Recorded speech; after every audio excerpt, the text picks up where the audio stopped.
లెంటులోని 16వ దినము కొరకై ఏర్పాటు చేయబడిన పరిశుద్ధ లేఖన భాగములో చదువుకొందుము.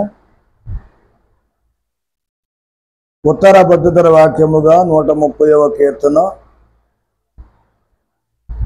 పాత నిబంధన వాక్యముగా 2వ సమూయేలు గ్రంథము 7వ అధ్యాయం 28-29 వచనాలు, సువార్త పాఠముగా యోహాను సువార్త 17వ అధ్యాయము 9వ వచనము నుండి 19వ వచనం వరకు ఈ విధముగా వ్రాయబడి ఉన్నవి. మన తండ్రి అయిన దేవుని నుండి, ప్రభు అయిన యేసుక్రీస్తు నుండి కృపయు సమాధానములో మీకు కలుగునగాక. ఆమేన్. ప్రభునందు ప్రియమైనటువంటి దేవుని బిడ్డలారా, గడిచిన రాత్రి ఆదరణకర్త యొక్క ప్రాముఖ్యతను,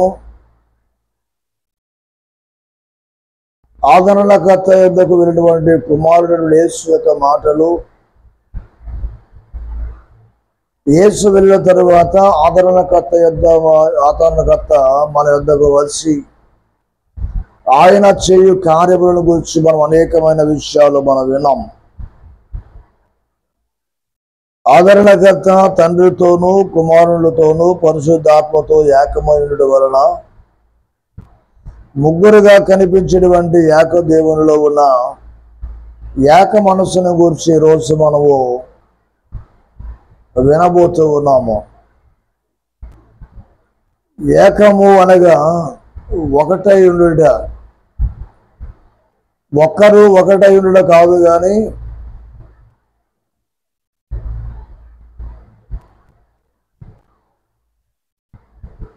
బహువచనము ఒకరి కంటే ఎక్కువ కలిగినటువంటి వారు ఏకమై ఉండుట గొప్ప సువిశేషమని గుర్తు చేస్తూ ఉన్నాం.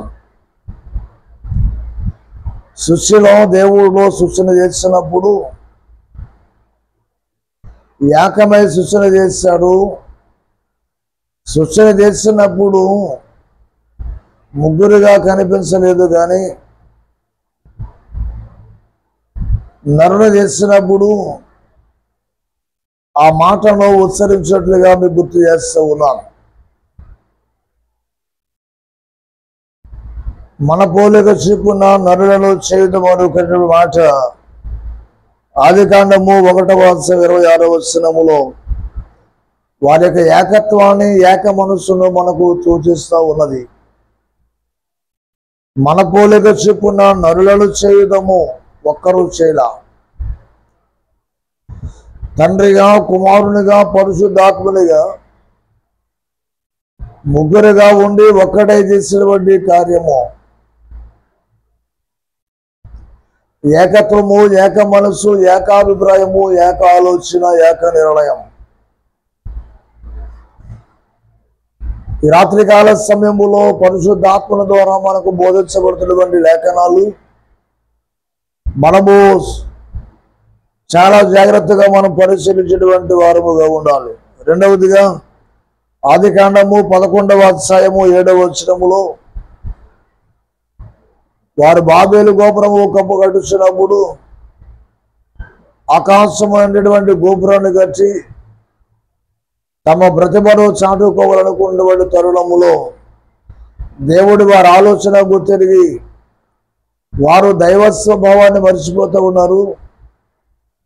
దేవుని యొక్క గొప్పతనాన్ని మర్చిపోయి తమను తాము మెప్పించుకున్నారని చెప్పి ఆలోచన వినటువంటి నరుల ఆలోచన ఇది. వారి ఆలోచన తారుమారు చేయడానికై అక్కడ మరలా ఆ ముగ్గురు వ్యక్తులు మాట్లాడిన మాట మనం చూస్తే కనుక మనము దిగిపోయి వారి భాషలో తారుమారు చేయడము రండి అని ముగ్గురు కూడా ఒకే ఆలోచన కలిగి వారు భూమి మీదకు వచ్చి ఆ బాబేలు గోపురము కట్టుచున్నటువంటి వారు, దీని మీద ఒక్క భాష కలిగినటువంటి వారు, ఒక్క స్వరూపం కలిగినటువంటి మనుషులు నానా విధమైన భాషలు కలిగి ఒకరి మాట ఒకరికి అర్థము కాకుండా ఆ గోపురము కట్ట ఆ పూనుకున్న విధానములో విడిచిపెట్టినటువంటి సందర్భాన్ని గుర్తు చేస్తూ ఉన్నాం. యోహాను సువార్త 10వ అధ్యాయం 30వ వచనములో నేనును నా తండ్రియును ఏకమై ఉన్నాం. తండ్రి వేరు కాదు, కుమారుడు వేరు కాదు, పరిశుద్ధాత్ముడు వేరు కాదు.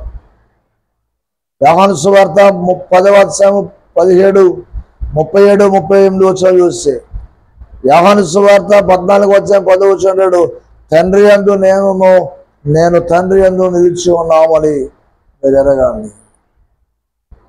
పిలుపు అడిగిన ప్రశ్నకు జవాబు చెప్పినటువంటి యేసు, పిలుపు ఇంతవరకు నువ్వు నన్ను చూడలేదా? నన్ను చూసిన వాడు నా తండ్రిని చూసినట్టేని చెప్పినటువంటి సందర్భాన్ని మీకు జ్ఞాపకం చేస్తూ ఉన్నాను. యోహాను సువార్త 17వ అధ్యాయం 11వ వచనం 3వదిగా పరిశుద్ధుడైన తండ్రి, మనము ఏకమై ఉన్నలాగున నీవు నాకు అప్పగించబడినటువంటి ఈ మనుషులను వీరును నేను ఏకమై ఉండవలనని నీ సముఖములో ప్రార్థన చేస్తున్నాం. దేవుని యొక్క ఆశ, మీరు వేరు కాదు, నేను వేరు కాదు, నన్ను ఆరాధించి వారు నాతో ఉన్నారు, నన్ను గణపరిచిన మీతో నేను ఉంటూ ఉన్నానని మనిషి యొక్క స్వభావాన్ని కూడా ఆయన ప్రత్యక్షంగా మనతో మాట్లాడుతూ ఉన్నాడు. బిడ్డలారా, ప్రతి ఆరాధనలో దేవుని బిడ్డల జ్ఞాపకం చేసుకున్నాను. ప్రభు మాట్లాడుతున్న వాళ్ళ సత్యము, ఏక మనసుతో ఏకభావముతో ఆరాధించండి, భేదములు ఉండకూడదు అని. మీరు అందుకే ఎవరు ఆరాధన తక్కువగా పాడినా, ఎవరు పాట తాళానికి పాడకపోయినా, పదాలు తప్పుగా ఉచ్చరించిన, స్వరాలు కలవకపోయినా సేవకుని నేను ఖండిస్తూ ఉంటాను, హెచ్చరిస్తూ ఉంటాను. దేవునికి ఇష్టమైన ఆరాధన చేయాలి. మనము దేవుని బిడ్డ తప్పిదములు మనము చేయకూడదు. మనం నేర్చుకునే పాడాలి. దేవుని ఆత్మను సంతోషపరిచే విధంగా పాడాలి. దేవుని ఉల్లాసపరిచిన విధానంగా మనం పాడాలి. దేవుడు మెచ్చుకునే విధంగా మనం ఏ కార్యములు చేసినా ఉండాలని విషయం గుర్తు చేస్తాం. అయితే దేవుడు ఇప్పుడు యేసుక్రీస్తు ప్రభు తనకు అప్పగించిన పనిని తన పోలికలో చేపట్టినటువంటి వారి కొరకు, వారిని కాపాడు కొరకు దేవుడుగా ఆయన ప్రత్యేకంగా ప్రార్థన చేస్తూ ఉన్నాడు. యోహాను సువార్త 17వ అధ్యాయంలో లోకములో నుండి నీవు నాకు అనుగ్రహించిన వీరును నేను ఏకమై ఉండాలని. అబ్బా, ఎంత చక్కని మాట తండ్రితో వేడుకుంటూ ఉన్నాడు. నీవు నేను ఏకమైనట్లే నీవు నాకు అనుగ్రహించిన ఈ మనుషులందరూ కూడా, ఈ లోకమంతలో కూడా నీకు కనబడురా, వారితో నేను ఏకమై ఉండాలి తండ్రికి ప్రార్థన చేస్తున్నాను. ఇక్కడ మరి యొక్క సత్యము లేక రహస్యం ఏమిటంటే ఇక్కడ ఆయన చేయు ప్రార్థన లోకము నుండి ప్రత్యేకించబడినటువంటి వారి కొరకు, లోకములో ఉన్న వారందరి కొరకు కాదు, రక్షింపబడిన వారందరి కొరకు, ఆ తరువాత వేరు వారి కొరకు. కనానుసీత చెప్పినటువంటి మాట, అమ్మా నేను వచ్చింది నశించిపోతున్న నా ప్రజల కోసం, నీ కోసము కాదు. ఆమె కూడా తన ప్రజలలో తన కూడా చేర్చుకోమని ప్రాధేయపడింది. ఆమె యొద్దకు యేసు వెళ్ళలేదు, ఆమె యొద్దకు సువార్త వెళ్ళలేదు, సువార్త యొద్దకి ఆమె వచ్చింది. యేసు దగ్గరికి ఆమె వచ్చింది, యేసు మందిరంలోకి ఆమె వచ్చింది. ఆమె అవసరత ఆమె యొద్దకు నడిపించింది. ఇది సమాజంలో అన్నిలో మత మార్పుడు చేస్తూ ఉన్నారని మతాల మీద పడుతూ ఉన్నారు. ఇది మతము కాదు, పరలోక రాజ్యమునకు మార్గము గుర్తు చేస్తూ ఉన్నారు. ఒకవేళ అలాంటి మత మార్పులు జరుగుతుందంటే మీ కులాలలో మీరు భద్రము చేసుకోండి, మీ మనుషులలో మీ జాతి వారిని మీరు భద్రము చేసుకోండి. ఒకవేళ అలాంటి వారు ఎవరైనా ఉంటే మీ జాతి వారే, మీ కులస్తులే చేసేటువంటి సేవ, వారు మత మార్పులు చేస్తూ ఉన్నారేమో, వారిని మీరు ఖండించుకోండి.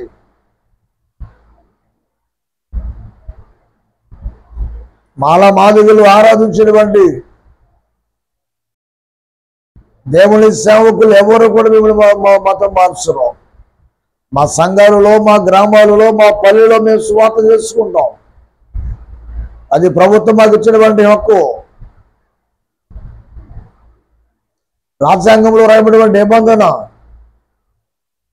దాన్ని మర్చిపోయి ఏవేవో మాటలు చేస్తూ కొత్త రచనలు మీరు సృష్టిస్తూ ఉంటే దేవుడు చూస్తూ ఊరుకోవడం బిడ్డలు గుర్తు చేస్తూ ఉన్నాను.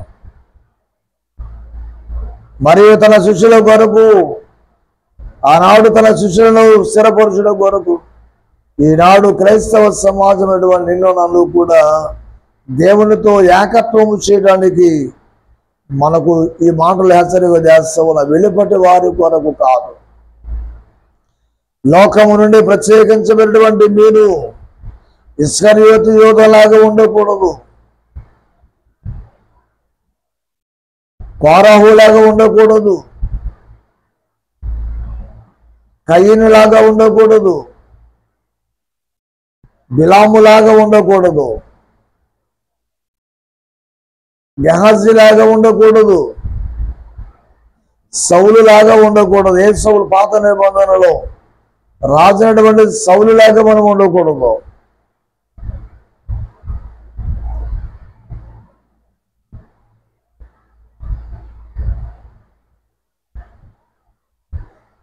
అననీయ సఫీరాలుగా మనం ఉండకూడదు. లోకాశను ఆశించి దేవుని ఇస్సులు కాలేకపోయారు. ధనాన్ని అపేక్షించి బిలాము గాడి చేత గద్దించబడ్డాడు. ధనాపేక్ష వలన గెహాజీ కుష్ఠరోగము సంపాదించుకున్నాడు. కయీను తన ప్రేమైనటువంటి దేవుని ప్రేమైనటువంటి హేబేలును చంపి శాపగ్రస్తుడయ్యాడు. లోతు భార్య లోకాశను ఆశించి ఉపశమం అయిపోయినది. ఇస్కరియోతు యోధ యేసు నమ్మేసి ధనాపేక్ష వలన ఉరిపోసుకుని చచ్చిపోయినటువంటిగా చూస్తూ ఉన్నాం. నేను గుర్తు చేస్తూ ఉన్నాను ప్రియమైనటువంటి వల్ల. కానీ ఈ రోజున ఏక మనస్సులో అనేకులు ఈ రోజున కూడుకొని దేవుని పరిచయను అభ్యంతరపరిచినటువంటి వారు అన్యులలో అనేకులు ఉంటే సంఘాలలో భేదాలు పుట్టించే సువార్తను అభ్యంతరపరిచినటువంటి క్రైస్తవులు కూడా ఉంటూ ఉన్నారు. నీవు నేను నశించిపోకుండా ఉండాలని ప్రభు ఏక మనస్సు కలిగి ఒకే భావనతో మనకు హెచ్చరిక చేస్తూ ఉన్నారు. ఎందుకంటే వారు లోకానికి చెందిన వారు కాదు, ఇప్పుడు మీరును లోకానికి చెందిన వారు కాదు. అప్పుడు శిష్యులు లోకములను ప్రత్యేకించబడ్డారు.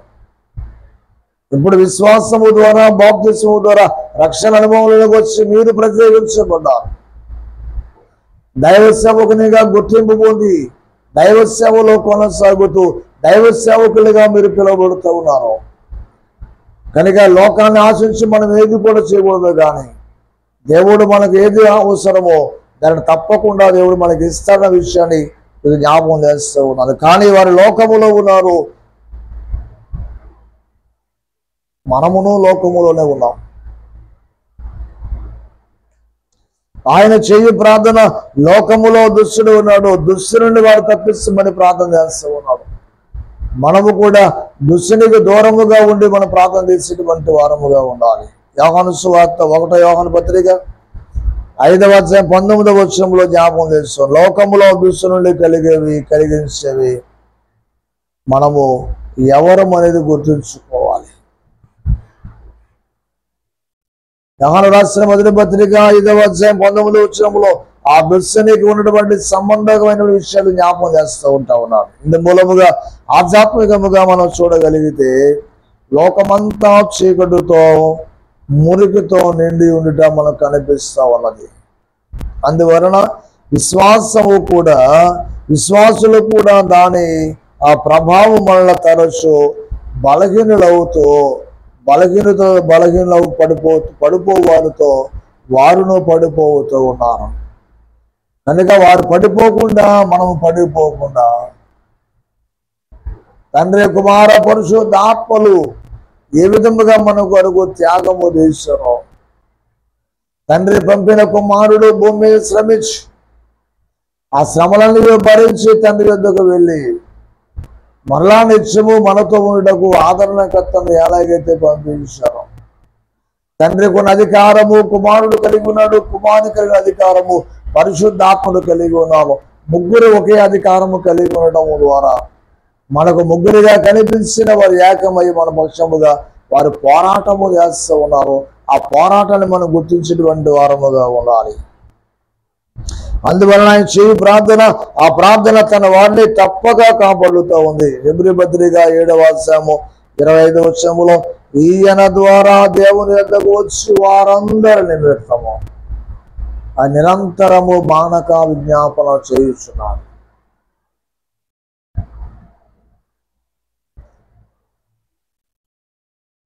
మనము పిల్లలకు కష్టము కలిగినప్పుడు ఆయన చెయ్యి ప్రార్థన మనము కూడా చేయాలి. ఆయన అంటాడు, నా మనవి ఎల్లప్పుడూ నువ్వు నిలుచున్నావు అని నీకు ప్రార్థన చేస్తున్నానయ్యా అంటాడు కుమారుడు. కుమారుడు అంటే తండ్రికి ఇష్టము, తండ్రి అంటే కుమారునికి ఇష్టము. ఈ అన్యోన్యత వలన లోకములో తనకు అప్పగించబడినటువంటి లోకములో ఉన్న మనుషులను వేరుపరచబడినటువంటి వారిని పాడు చేసే దుష్టు నుండి తప్పిస్తామని కుమారుడు ప్రార్థన చేస్తూ ఉన్నాడు. ఆదరణకర్త పరిశుద్ధాత్ముడు ఆదరిస్తూ ఉన్నాడు. యోహాను సువార్త 12వ అధ్యాయం 42వ వచనములో, లాజరు చనిపోయినప్పుడు, లాజరు సమాధిలో ఉన్నప్పుడు, అనేకులు అనేక విధములుగా మాట్లాడుతూ ఉన్నప్పుడు వారందరి మాటలు వింటున్నటువంటి ప్రభువు సమాధి వద్దకు వచ్చి ఆకాశం వైపు కళ్ళెత్తి చేతులెత్తి తండ్రి అని బిగ్గరగా పిలిచి,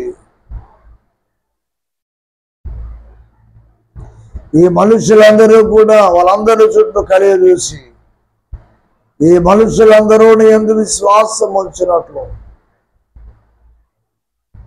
నా మనవి ఆలకించమని ప్రార్థన చేసి, లాజరు బయటకు రమ్మని బిగ్గరగా ప్రార్థన చేసినప్పుడు ప్రేత వస్త్రములతో త్రాళ్లతో కట్టబడిన వాడై సమాధి నుండి బయటకు తనంతటా తను వచ్చినట్లు, ఆ తర్వాత ఆయన కొట్లు ఇప్పండి అని చెప్పిన ప్రభు మాటను జ్ఞాపకం చేస్తాం.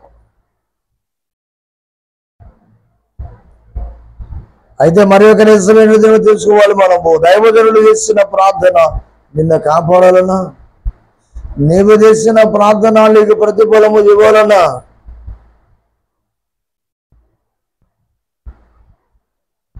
మనందరము కూడా విశ్వాసులాగా కనిపించే వారందరిలో దేవుని బిడ్డ మనము కనపడినప్పుడు ఆయన మన ప్రార్థన ఆలకించినటువంటి వాడుగా ఉంటా ఉన్నాడు.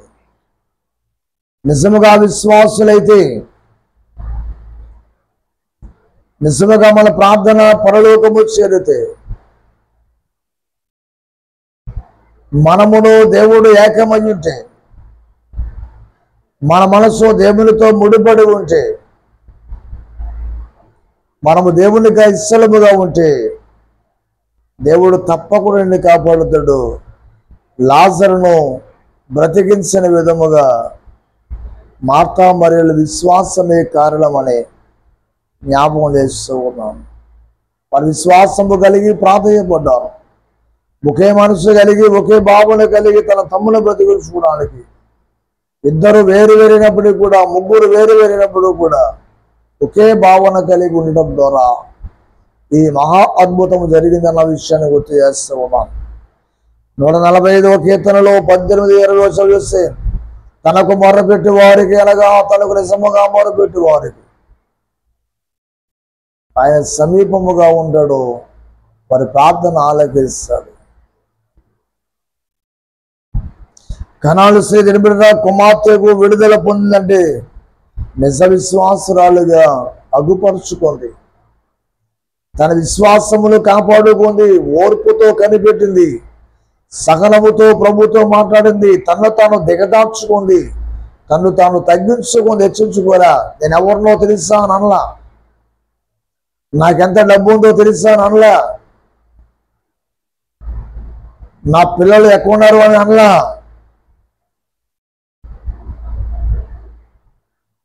నేను గుర్తు చేస్తా ఉన్నాను ప్రేమటువంటి వారా, ఈ మానవ స్వభావంలో హెచ్చించుకుంటూ తమ గొప్పను చాటుకున్నటువంటి వారిగా మందిరాల్లో ఉంటే దేవుడు నిన్ను ఇష్టపడని విషయం గుర్తు చేస్తా ఉన్నాను.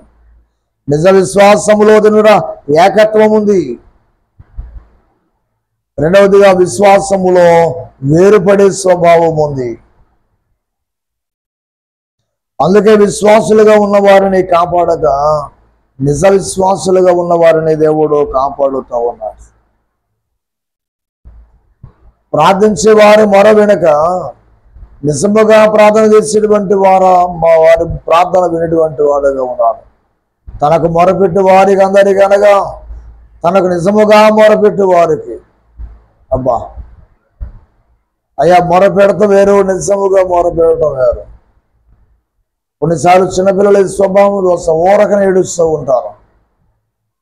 ఇట్టే వారికి ఏదైనా చూపిస్తే ఆగిపోతారు. అది నిజం కాదు. కొన్నిసార్లు నిజముగా ఏడుస్తారు, గుక్కపెట్టి ఏడుస్తూ ఉంటారు, కన్నీళ్లు కాలుస్తారు. అది నిజమైనటువంటి ఏడుపు. నేను గుర్తు చేస్తూ ఉన్నాను, సీమోను యొక్క విశ్వాసము స్థిరమైనది కాదు, నిజము కాదు. యేసు ప్రభుని భోజనాన్ని పిలిచాడు కానీ హృదయములో సందేహం ఉన్నది. కారణం ఏంటంటే రక్తస్రావము గల స్త్రీ ఆమెకు అభిషేకము చేస్తూ ఉన్నప్పుడు సందేహపడ్డాడు. ఈమె పాపాత్మురాలు, ఇతను నిజముగా దేవుని కుమారుడై ఉంటే ఈమె ఎవరితో ఇంటిదో ఎరిగి ఉండేటువంటి వాడు. ఇలాంటి వ్యక్తినా నేను భోజనాన్ని పిలిచిందని హృదయంలో సందేహపడ్డాడు. No no no no no compromise. నువ్వు భోజనం పెట్టావని అనుకున్నారా? నీవు సందేహముతో భోజనం పెడితే, నువ్వు సందేహముతో కానుక ఇస్తే, భేదాభిప్రాయముతో నువ్వు ప్రార్థన అడిగితే దేవుడు సేవకుడు వాటిని ఇచ్చిన దాన్ని అంగీకరిస్తాడు, కాదనకుండా తీసుకుంటాడు. కానీ నీకు ప్రతిఫలం రాదన్న విషయాన్ని గుర్తు చేస్తా ఉన్నాం. రెండవదిగా గాడిద సీమోను నిజ విశ్వాసి కాడు, ద్రవ్యముతో దేవుని యొక్క ఆ వరాన్ని సంపాదించాలనుకున్నాడు. కానుకలిచ్చి మెప్పులు పొందాలనుకుంటే అది వాస్తవము కాదు. దేవుని ఆరాధించేవారు ఆత్మతో సత్యముతో ఆరాధించాలి. మారు మనస్సు పొందితే దేవుడా నీలో ఉన్న ప్రతి చెడ్డదాన్ని తొలగించుకుంటాం. అది జక్కైలో మనం చూస్తాము. దేవుని బిడ్డలారా, యోధా నిజమైనటువంటి శిష్యుడు కాడు, ధనాపేక్షటువంటి వాడై ఉన్నాడు. తనను మార్చుల కొరకు శిష్యుడిగా పెట్టుకొని తనకు రక్షణ కల్పించాలని, ఇదంతా నాదే కదా, ఇది ఇంకెందుకు దొంగతనం చేయాలనుకుంటాడని మారతాడని అతని ఖజానాదారుడిగా పెడితే దోచుకోవడం ప్రారంభించాడు.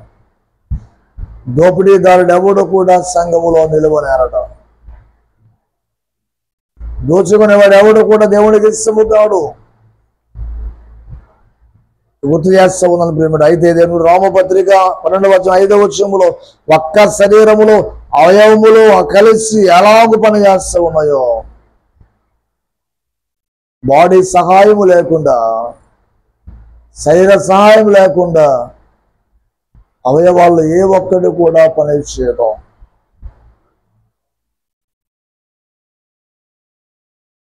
కనుక సంఘములో మనం అనేకులమై ఉన్నాం.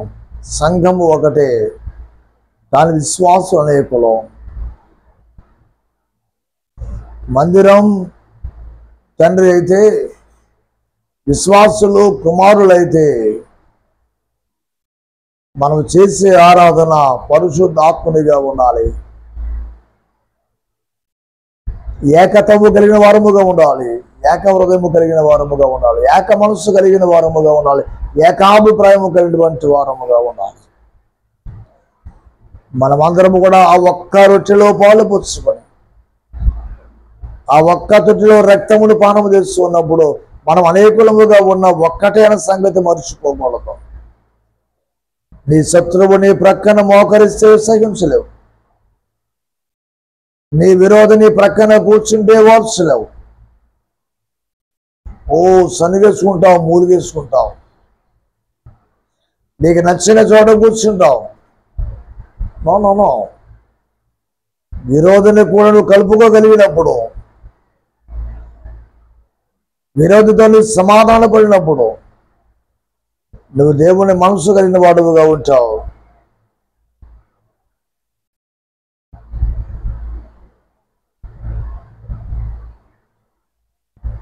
అలాగున మనము సంతోషించడానికి, ఆనందించడానికి కొరింథీ రాసిన మొదటి పత్రిక 1వ అధ్యాయం 10-12 వచనాలు, ఫిలిప్పీ పత్రిక 1వ అధ్యాయం 28వ వచనములో, కొరింథీ రాసిన 2వ పత్రిక 13వ అధ్యాయము 11వ వచనములో ఏకత్వాన్ని మనం సూచిస్తూ ఉంది.